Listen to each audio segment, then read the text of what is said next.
আসসালামু আলাইকুম গাইস, তোমরা সবাই কেমন আছো? আশা করছি অনেক অনেক ভালো আছো, আর আমি আলহামদুলিল্লাহ ভালো আছি।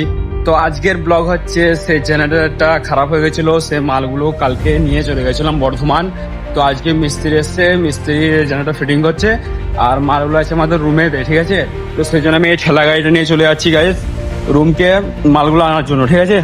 তো তারপর গাইস মালগুলো ঠেলা গাড়ির মধ্যে লোড করে নিয়েছি। তো এখন নিয়ে যাব আমাদের জেনারেটর মিস্ত্রির কাছে। তো চলো দেখি নিয়ে যায়।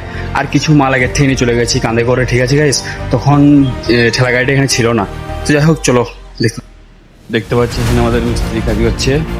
জেনারেটরের অবস্থা এরকম হয়ে গেছে, ঠিক আছে? মালপত্র নিয়ে চলে এসছে এখানে। তারপরে আমাদের মিস্ত্রি সব মালপত্র একটা জড়ো করে এখন জেনারেটর ফিটিং করতে শুরু করে দিয়েছে। তো তোমরা দেখতে থাকো লাস্ট পর্যন্ত, ঠিক আছে? তো গাইস আমাদের মিস্ত্রি ওখানে জেনারেটর করছে, মানে ফিটিং করছে, ঠিক আছে গাইস? আর আমি চলে এসেছি দিকে একটু ঘোরাঘুরি করতে। তো যাই হোক আমার এই ভিডিওটা এই পর্যন্ত ছিল। যদি ভালো লাগে অবশ্যই একটু লাইক করে চ্যানেলটিকে সাবস্ক্রাইব করে আমার পাশে থাকো, আরও এরকম ছোটো ছোটো মিনি ব্লগ দেখার জন্য। তো আজকের মতো বাই।